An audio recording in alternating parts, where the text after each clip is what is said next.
CASTORICE and ANAXA, the two upcoming characters in 3.2, but who should we pull? Both of them look quite interesting, one of them just being, well, the reinvention of Boot Hill, you could say. Not really, but he's got a pistol and he's male, so that counts in my book. And the other being, well, a dragon maid. Not that she is a dragon herself, but the dragon that she summons is, well, the Netherwing is quite interesting because it's going to be on field fighting alongside our Remembrance Quantum CASTORICE. Now, let's slow down and talk about what CASTORICE does as a DPS, how does she play, and, well, is she fun to play? Because that's a pretty important one. Now, her entire kit is going to be focused off HP sap, which means to summon this dragon, you're going to want HP to go up and down. Similar to how Acheron wants debuffs, Fei Xiao wants attacks. Well, the herd also wants attacks, technically. So, a little bit of a different area we're going to be going into with CASTORICE, prioritizing abundance characters and healers with a lot of healing output like Gallagher or Luocha specifically. Massive stock upgrades for Gallagher, even though he was already one of the best 4 stars in the game. And from what we've gathered so far, although we don't have all of the information, CASTORICE is just going to be one hell of an AoE focused DPS, although she probably is going to have a little bit of, team buffing capabilities as well, which is going to be very important considering that her best team, or her only teams, all have healers. It's not like another character where you can just toss off the healer, put a third support in, and then now the damage numbers you see just magically go up to, insane levels. Instead, you're going to be tied down to a little bit of a stricter comp, focusing on your Remembrance Trailblazers, on your Tribbies. Other 4 stars could be Pela, other 5 stars could be Ron Mei. But since she's an HP-focused character, attack buffing characters like Robin, like Ting Yun, even the energy that we can get from Sunday is a little bit wasted. Now, Sunday is an interesting one because he is the primary remembrance buffer, you could say, being able to advance the summon 100% along with the character. However, since CASTORICE doesn't have traditional energy, and because her dragon, the Netherwing, disappears so often, it's a little bit hard to actually keep the uptime on Sunday on CASTORICE 100% of the time. So it's going to need a little bit more testing and practice until we can really see how good Sunday will be with CASTORICE, not to mention all the different speed tunings that need to be done when CASTORICE is a different speed, the dragon's a different speed, and of course Sunday is a different speed. Now let's talk about Netherwing Pollux specifically because this Memasprite does have its own abilities, obviously. Now the dragon is going to be able to blast down these enemies by consuming its own HP, and you're going to be able to choose how much HP you consume with the little gauge thing here on the right. Now obviously the more you consume, the more damage you're going to deal. However, it's a little bit interesting depending when you actually want to consume all the blasts of the charge, and it kind of is a little bit wonky in how you want to play the rotations. We'll have to play a little bit more in the future when she actually comes out to see how that goes.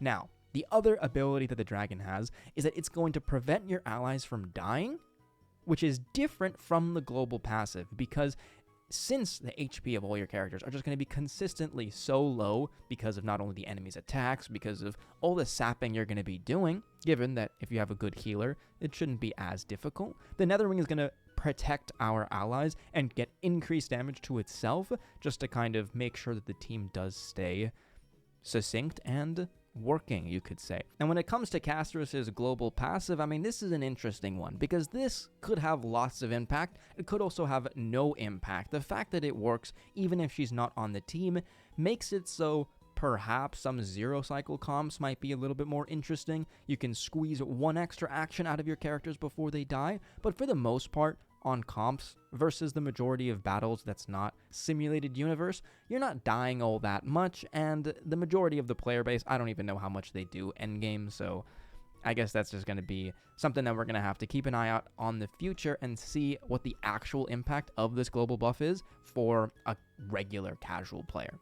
Well, I'm curious, what do you guys think about it? What do you guys think about the global passive? And what do you guys think about power creep and the current state of Honkai's Star Rail? Because it's time to get into ANAXA. ANAXA is a DPS who's going to rapidly be able to inflict every weakness on the enemy, and attacking these enemies with full weakness is going to allow him to do an extra skill trigger because, well, he is a Erudition character. The Erudition path is a little bit interesting because we've got characters like the Herda, like Argenti, but they're a little bit different, because one is just a pure DPS, the other one needs a supporting Year Edition to play with. So, oh my god, another limited Year Edition character. I wonder who it's going to pair well with.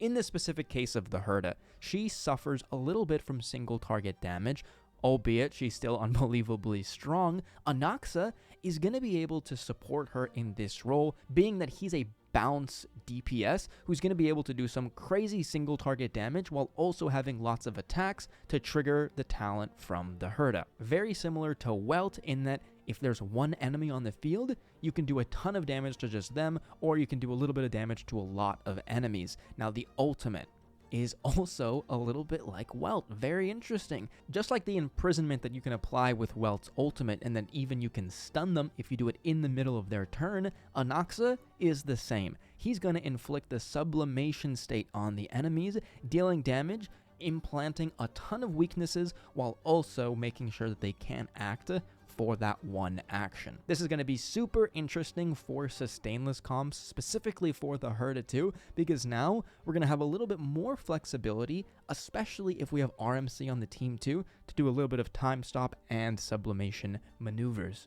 Now, there's been a lot of comparisons between Silverwolf and Anaxa, maybe just because that they both implant weaknesses, but they're both very different characters. In the way that Silverwolf is a very good single target debuffer with massive amounts of Def Shred and also being able to reduce the penetration, or the resistance rather, of the enemy that you implant the weakness for, Anaxa can't do that. He's not going to be reducing the resistance. He's just going to be making sure that every element is going to be on the enemy, allowing you to break them a ton easier, getting that extra 10% vulnerability multiplier for, you know, broken characters versus non-broken. So it's going to be a lot of fun to play around with. Possibly there might be a little bit of play with some break characters, maybe Boothill. We'll have to see down the line, especially to see what his actual debuffs come out to. If he's got a lot of Def Shred, if he's got a lot of Res Pen, these things are going to be absolutely crazy. And lastly, to touch on a little bit of intricacies with Anaxa and maybe some zero cycle formations,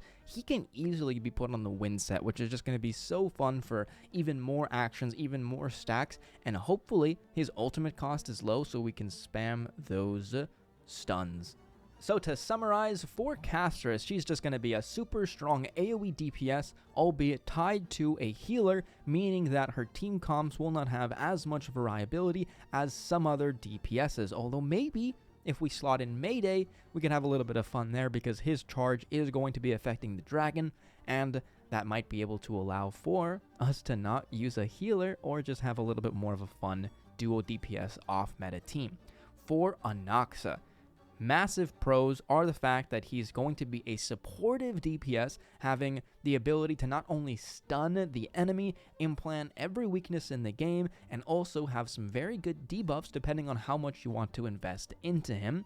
Some unfortunate cons of Anaxa would really just be his path. Year Edition isn't the best, especially for a supportive role. To be honest, even Nihility, I don't like being a support too much, mainly because we can't use Dance, Dance, Dance, and Harmony Light Cones are just so good. So finding a good soft spot, or sweet spot rather, for a DPS and a support is a little bit tricky, although I do think Anaxa pulls it off in a very, very good way. Now, to wrap up, there is the important question of, well, is the global buff of CASTORICE more worth than getting another character that could possibly fit better on your teams? That one is completely up to you in a way, because the ability per se, the Mooner, Lunar, Crestwing, whatever, isn't, in my opinion, the reason to go for CASTORICE. I think CASTORICE is just a very good-looking DPS, especially with the dragon that she summons, so I just want another character that act like Acheron that just looks really good. As for Anaxa, he, I think, is going to be unbelievable. I'm not sure if at base investment he will be all that, but I do know that if you put a little bit of love and touch, if you put a little bit of TLC into Anaxa, I think he's just going to be an unbelievable support for who even knows how long. And I said support, but really a DPS support. Just crazy. So let me know who you guys are pulling, CASTORICE or Anaxa. I'm curious to see what you guys are thinking about, and I'll see you guys in the next video. Adios.